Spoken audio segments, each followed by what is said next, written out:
Bueno, y en este momento nosotros vamos a iniciar una entrevista de carácter especial para la plataforma comunicacional globalizateradio.com. Para nosotros es un placer recibir en esta herramienta virtual que nos ha permitido esta coyuntura en la que está viviendo el mundo. Vamos a recibir al jefe de misión de República Dominicana para la Organización Internacional para las Migraciones, OIM. El señor Josué Gastelbondo está con nosotros acá, agradecida por aceptar la entrevista para Globalizate Radio, esta plataforma digital de comunicación para el desarrollo, y bueno, conversar con él unos minutos que nos permite la tecnología para ponernos al día en este nuevo contexto que está viviendo el mundo y por supuesto la población migrante, que es el mandato de esta organización o agencia de Naciones Unidas. Bienvenido a Globalizate Radio, señor Josué. Para nosotros es un placer y bueno, comenzar de inmediato hablando de este contexto nuevo en el que estamos. Siempre estuvimos hablando de que la migración es natural, universal, indetenible, que es un proceso del hombre y uno de los más antiguos, y ahora con esta coyuntura sanitaria vemos que se ha detenido, ha sido uno de los contextos que más se ha afectado en esta emergencia por el COVID-19. Bienvenido. Bueno, muchas gracias a todo el equipo de trabajo de Globalizate Radio y empezar dirigiendo un gran saludo de fraternidad, de solidaridad y de apoyo a la población migrante que ve a Globalizate Radio. Sí, realmente el tema del coronavirus es un desafío para todos, es un desafío en el campo epidemiológico, en el campo de la salud, pero en una escala muchísimo más grande es un desafío económico para los modelos de desarrollo de todo el planeta.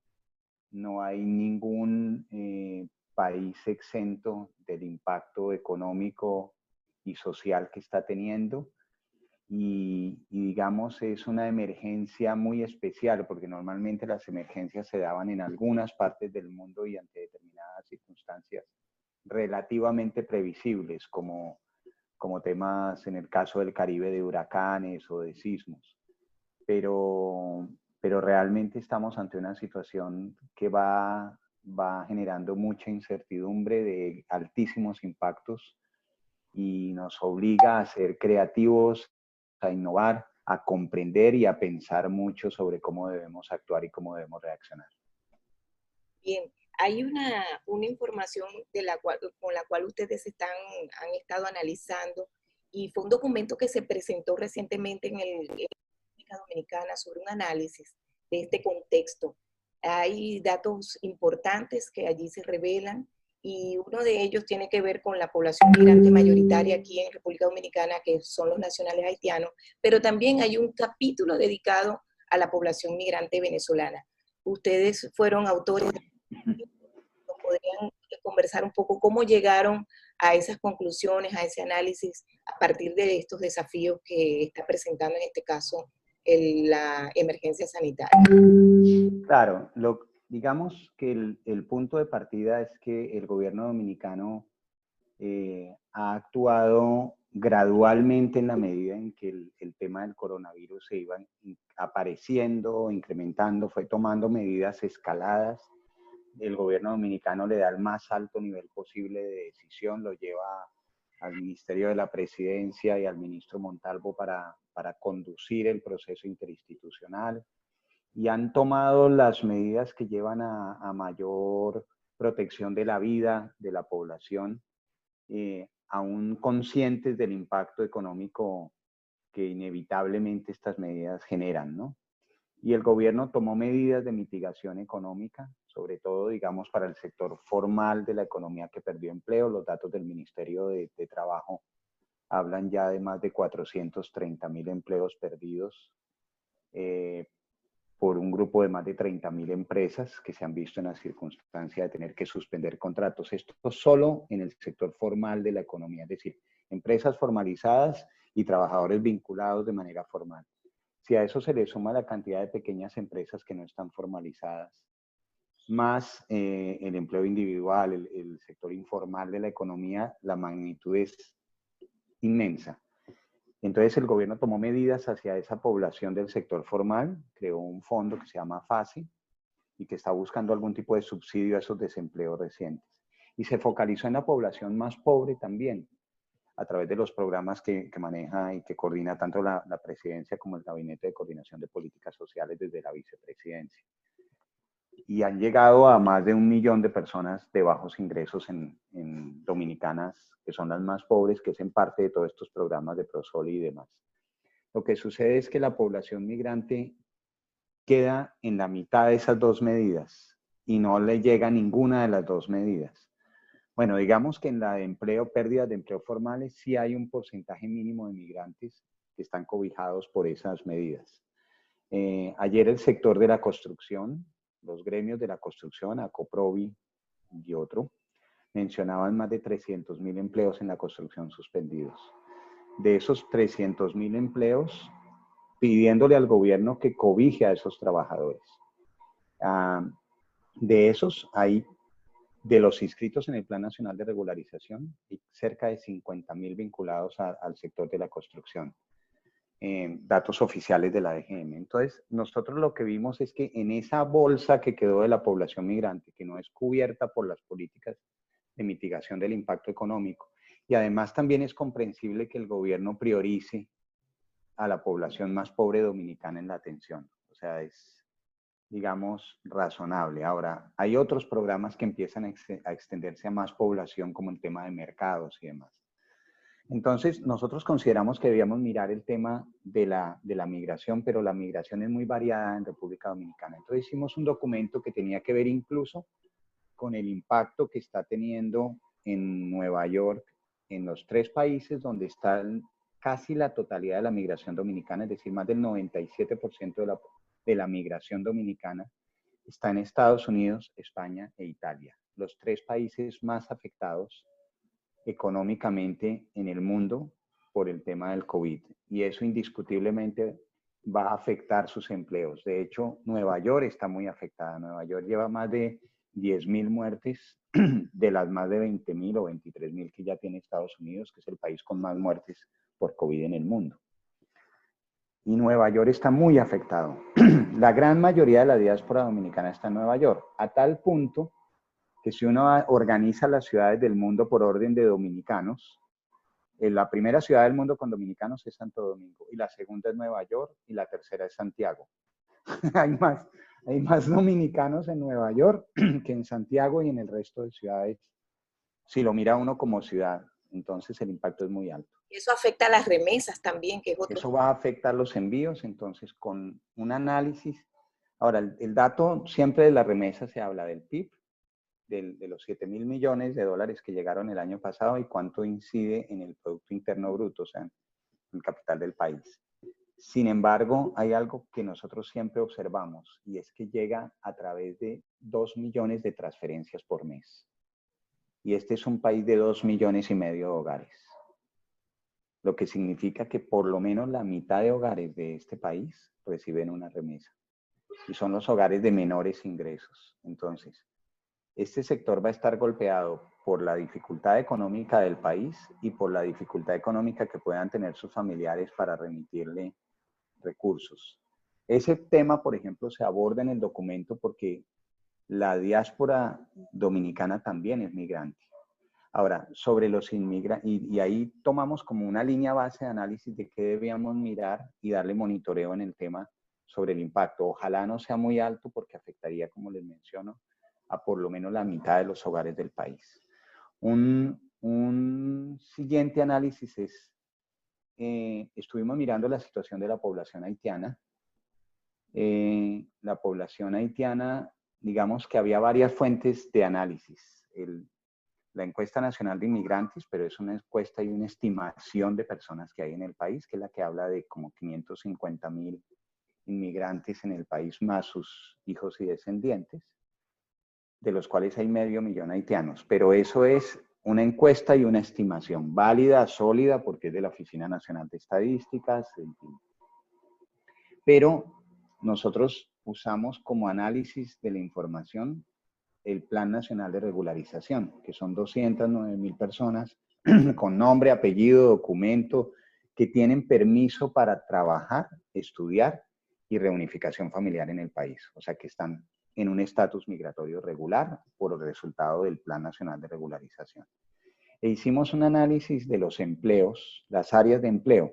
La Dirección General de Migración, cuando hizo la renovación, le preguntó a la gente en qué trabajaba y organizó el dato de los 209.000. Y el análisis que hacemos es que los sectores que se han paralizado, la vida en el campo continúa, es decir, las actividades agrícolas continúan. Ahorita, lamentablemente, se pueden ver afectadas las labores agrícolas por dificultades del comercio de exportación. Es decir, las rutas de comercio global se están viendo afectadas y exportaciones como la piña, el pollo y otros se empieza a ver afectada, y la exportación hacia Haití también. Entonces, eso afectaría al sector agrícola exportador, con lo cual impactaría en empleos rurales. Sin embargo, en el análisis que hicimos, que son las medidas de marzo, lo que nos encontramos es que 3 de cada 4 migrantes del Plan Nacional de Regularización perdieron su fuente de ingreso. Esto es 144.000 personas. Nosotros no habíamos incluido en el análisis a los 6.000 estudiantes registrados en el Plan Nacional de Regularización. Sin embargo, la Embajada de Haití nos ha pedido que le ayudemos a subvencionar estudiantes. Es decir, que los estudiantes sí se han visto afectados. Con eso llegaríamos a 150.000. Hemos decidido con la Embajada de Haití que ellos nos enviarán un listado de 100 estudiantes de universidades, 100 jóvenes, y nosotros le enviaremos $100 a cada uno de ellos en una transferencia monetaria para una ayuda inicial.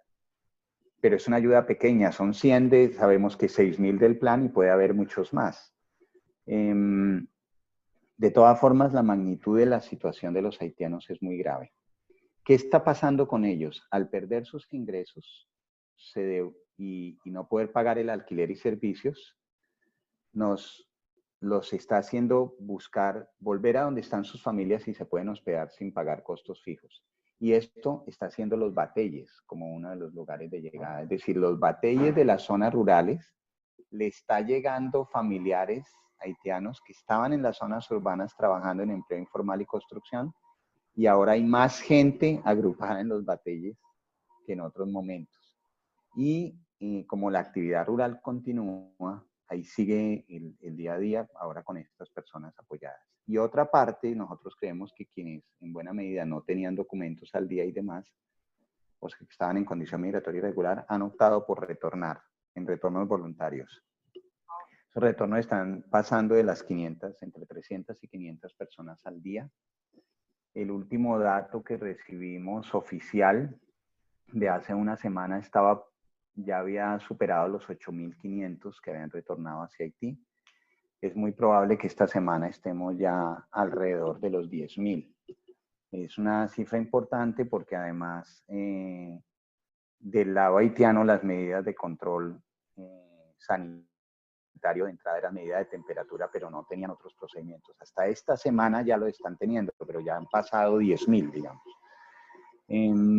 Ahí ese tema nos abre, digamos, una situación muy crítica. Hubo unas noticias falsas en esta semana diciendo que la embajada de Haití estaba dando ayudas, entonces se agrupó un montón de gente haitiana hacia la embajada y consulados en todo el país. La verdad es que ellos sí están tocando puertas como a nosotros y nosotros les estamos dando ayudas, pero les pasa también lo que nos está sucediendo a todos, es que las ayudas que tenemos son insuficientes, o sea, pueden atender un grupo muy pequeño con respecto a la inmensa necesidad que hay. Entonces, nosotros también hemos sido cuidadosos de no decirle a los migrantes, pídanos colaboración, porque tenemos unos recursos para ayudas, porque lo que tenemos es muy poco. Sí las estamos entregando, ahorita vamos a comentar cómo ha sido, pero digamos es muy importante no generar más expectativas porque la necesidad es muy grande, digamos. Pongo el ejemplo de los estudiantes haitianos. Sabemos que hay más de 6.000. Si tenemos ayudas para 100, no podemos decirle a los 6.000, vengan que hay ayudas, ¿no? Entonces toca coordinarlo muy bien entre instituciones, armar listados, que haya una entidad como la embajada que focaliza y logra asignarlo. Y El está otro tema, perdón, dale. proceso en este momento de organizar Sí. planes para poder entregar la ayuda de manera efectiva. En el Sí. caso de los venezolanos, señor Josué, de la migración venezolana también que está contemplada dentro de lo que es este documento que ustedes han publicado. Eh, en el caso de los nacionales haitianos pueden retornar porque tienen un país al lado. Claro. En el caso de los venezolanos, ese retorno se hace cuesta abajo. Sin embargo, tenemos registro de que hay gente que está solicitando el retorno, pero por el tema de la frontera cerrada, en el caso del aeropuerto no se ha podido hacer. ¿Cómo han visto ustedes la situación en cuanto a la migración venezolana, que sabemos está analizada también en ese documento? Sobre la población venezolana, nosotros usamos 3 bases de datos para arrancar a hacer el análisis. Los del Banco Central, los de la Encuesta Nacional de Inmigrantes, que, digamos, la Encuesta Nacional de Inmigrantes hace un análisis de estimación con base en encuestas. El Banco Central saca unas cantidades con base en movimientos, en flujos de entradas y salidas. Y la Dirección General de Migración hace un análisis más de las personas, nombre y apellido, cédula, lugar de nacimiento, etcétera, y cruza datos. Entonces,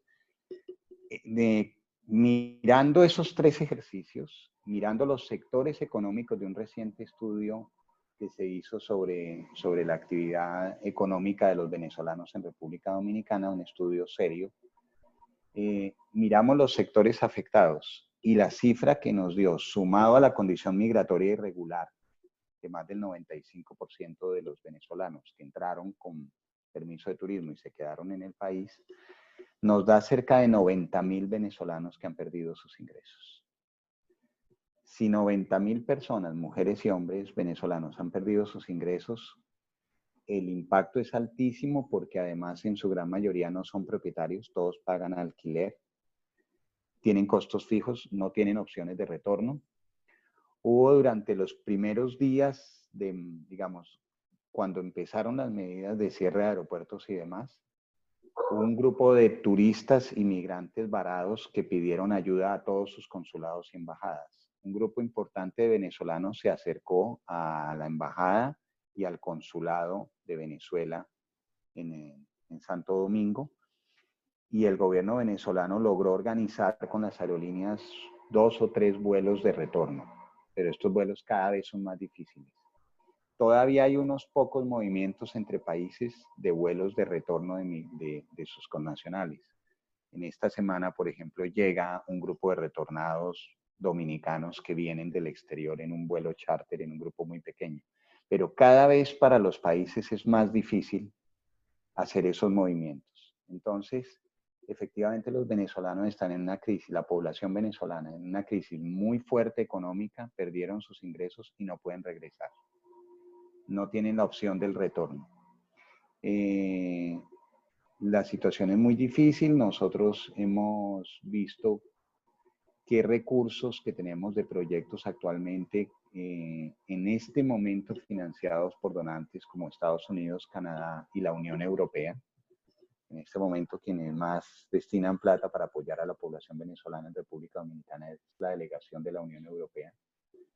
Y ellos nos han permitido reorientar recursos para atender asistencia y algunos recursos de reactivación económica. Sin embargo, sigue siendo una población, una ayuda insuficiente ante la magnitud de la problemática. Entonces, la mayor necesidad de la población venezolana en República Dominicana en este momento está hacia el pago de alquiler, pago de servicios y alimentos y medicamentos. Estas son, digamos, las prioridades de las necesidades de la población venezolana. Ha habido alguna solidaridad de algunos sectores. El mayor aporte del sector empresarial es mantener a sus trabajadores vinculados, aunque estén en un ritmo de trabajo distinto o incluso semiparalizados.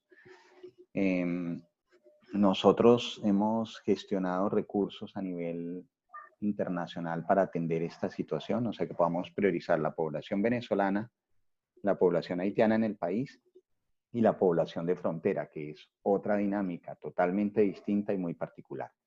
Entonces sí es muy importante, por ahora hemos hecho una alianza con nuestras contrapartes, digamos, el tema de Venezuela se aborda siempre en el marco de la plataforma que tenemos a nivel regional y con el cuidado de no exceder las expectativas. Si sabemos que hay 90.000 personas con necesidad y podemos ayudar a 1.000, tenemos que ayudar a esas 1.000 con un criterio de focalización muy claro. En unas reuniones con organizaciones de la sociedad civil venezolana, con quienes nosotros trabajamos, me refiero a la Fundación Vino Tinto, a la Cámara de Comercio Dominico-Venezolana, a Funcover, a Globalízate, que siempre juega un papel muy importante en la comunicación. En este momento la comunicación es otro factor determinante y primordial, es pilar de todas las estrategias que hagamos desde el Sistema de Naciones Unidas y desde OIM.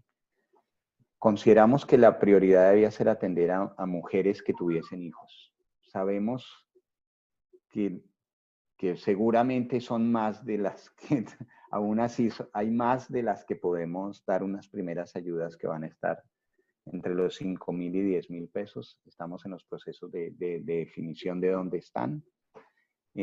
Con la Unión Europea tenemos unos recursos de un proyecto de la Unión Europea para San Cristóbal y Boca Chica, que vamos a coordinar el recurso que podamos asignar una vez se posesionen los nuevos alcaldes, porque van a ser recursos que también sirvan de capital de reactivación económica.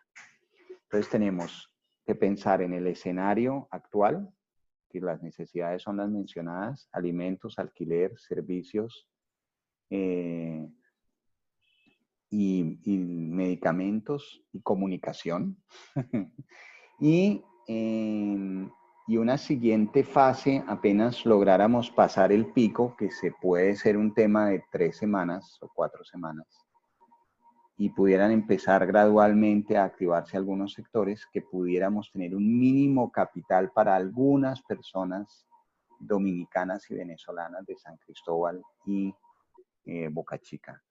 Digo dominicanas y venezolanas porque estos dos proyectos buscan la inclusión económica y productiva de la población venezolana, que contribuya al desarrollo de estas dos ciudades. Migrantes y sociedades de acogida, en este caso. Sí, y comunidades de acogida, correcto. Muy bien. Mire, señor Josué, ya nos queda poco tiempo para terminar esta entrevista, pero sí vemos que los planes de atención, de emergencia, están allí organizándose, porque bueno, esto es una coyuntura que muchos no veíamos venir y en la cual estamos inmersos y estamos atendiendo como una crisis dentro de una crisis. La OIM en este sentido está,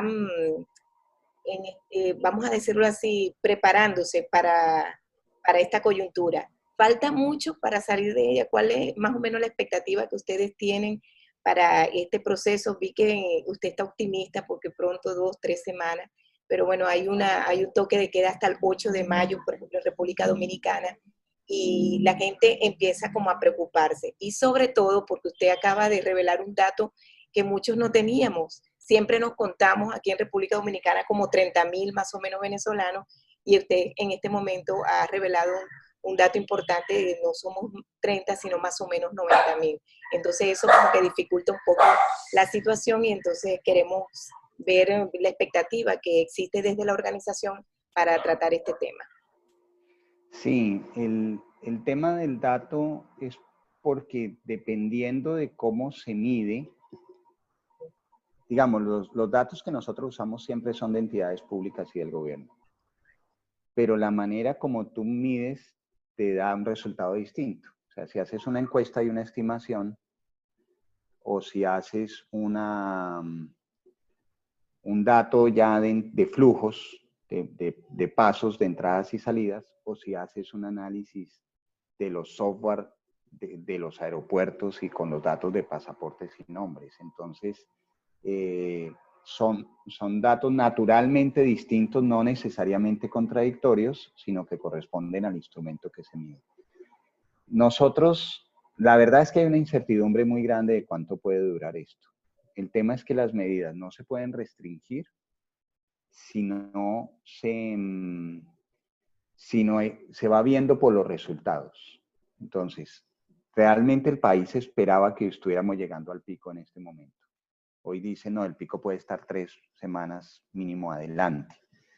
Entonces, si el pico va a estar 3, pero habrá que ver si dentro de 3 semanas hemos llegado al pico. Porque el problema finalmente no es cuántas personas se vayan a enfermar. Seguramente muchos de nosotros vamos a tener este virus en algún momento. El tema es qué tantas personas de manera simultánea lo tienen. Porque al haber un grupo muy alto de personas que tienen al tiempo la enfermedad, es cuando el sistema de salud colapsa.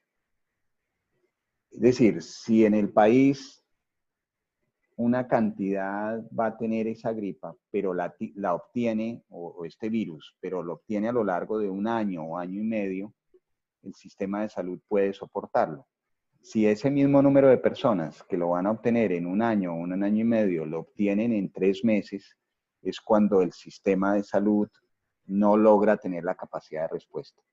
Entonces, lo que se busca con estas medidas es extender, aplanar la curva de personas contagiadas, porque como más 9 de cada 10 no sienten nada y es una cantidad mínima la que tiene problema, y dentro de esa cantidad mínima, por la edad o por tipos de enfermedades o de vulnerabilidad de su cuerpo, se le desarrolla de manera más grave, es esa la que termina en el sistema de salud, esa pequeña cantidad con respecto a la cantidad de personas que se infectan. Entonces, el tema de que se dé en el corto plazo es lo que hace que esa pequeña cantidad se vuelva muy grande y colapse el sistema de salud.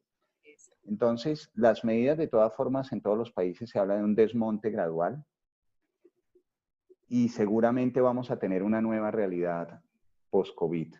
Temas como eventos que hacíamos de 200 personas viajando a distintas partes del mundo, seguramente eso habrá años antes de que se puedan volver a hacer. Vamos a tener una dinámica de las capacitaciones y los encuentros muy distintas. Creo que el tema de los medios de comunicación, las redes sociales, la utilización de plataformas, todos los que estamos en el mundo de la informática y la tecnología seguramente tenemos mayores instrumentos para poder continuar. Entonces, las actividades laborales a las cuales también nos dedicábamos, dependiendo del sector, van a tener reactivación distinta. Es muy factible que los que mantengan el motor de la economía y la sostenibilidad del país en el corto plazo en la República Dominicana sea el sector agrícola. El sector turismo tan duramente afectado. Este país le entran más de 7 millones de turistas al año. La caída puede ser muy grande, no solamente porque no tenga la capacidad de recibirlos, sino porque quienes viajaban no van a viajar porque están siendo afectados en sus países de origen, en sus economías, y porque el comercio mundial y el movimiento de personas está muy limitado. O sea, es muy difícil prever, pero sí tenemos que identificar claramente qué sectores de la economía debemos trabajar ahora y reactivar, pero va a haber un después y hay que pensar en el ahora y en ese después, con mucha solidaridad, con mucha generosidad, con mucha entrega, y conscientes de que si tenemos pocos recursos tenemos que aliarnos con otras agencias de Naciones Unidas, con el gobierno, con el sector privado, para ver cómo uniendo el poco que tenemos cada uno logramos ayudarnos solidariamente entre todos. Señor Josué, en 30 segundos, ¿qué nos puede decir sobre ese llamado constante que hace Naciones Unidas de que nadie quede atrás y invitando, exhortando a los gobiernos, a los distintos gobiernos, a que dentro de sus planes de respuesta incluyan a la población migrante? ¿Cómo ha sido, y es parte del mandato de la OIM, esa recomendación al gobierno dominicano para que dentro de su plan de respuesta se dé esa inclusión? Sí, nosotros mencionamos en el documento que en las primeras medidas del mes de marzo, la población migrante en República Dominicana se quedó atrás. Entonces, sí necesitamos, pero entendemos que la prioridad del gobierno dominicano en las medidas de mitigación al impacto económico son sus nacionales. Lo que sí debe ser cuidadoso el gobierno dominicano, y lo es que en temas de salud y epidemiológicos, la población migrante no puede quedar atrás, porque es que está en su territorio, en su convivencia y afecta directamente a su población. Es nuestra responsabilidad como organismos internacionales y de cooperantes darle la mano a la población migrante y al gobierno dominicano para poderlo atender conjuntamente y complementar los grandes esfuerzos económicos que está haciendo el gobierno dominicano en este contexto. Y eso tomar en cuenta que deportación y todo este tipo de medidas en materia migratoria están suspendidos en este momento por el tema de la coyuntura. Sí, sí, no hay deportaciones, no hay nada. Estamos con un margen de incertidumbre y de ir paso a paso construyendo tanto nuevas medidas de política pública como la respuesta de la cooperación internacional ante una nueva realidad. Ahora, las poblaciones vulnerables como las migrantes siguen requiriendo en el contexto del COVID atención, acompañamiento y empoderamiento, que también tengan la capacidad de fortalecer sus lazos como de tejido social y de sociedad civil. Bueno, muchísimas gracias al señor Josué Gastelbondo, quien es jefe de misión en la República Dominicana para la Organización Internacional para las Migraciones, OIM, una agencia de Naciones Unidas para la migración, cuyo mandato es esta población de la cual, bueno, ha sido el objeto de esta entrevista. Muchísimas gracias por haber aceptado esta invitación. Vamos a seguirlo monitoreando, sobre todo el tema de estos planes que adelantó en esta entrevista y, por supuesto, estamos a su completa disposición. Muchísimas gracias por aceptar la invitación. Gracias a ustedes y esperamos que Globalízate Radio siga creciendo y fortaleciéndose. Muchas gracias. Así será. Bueno.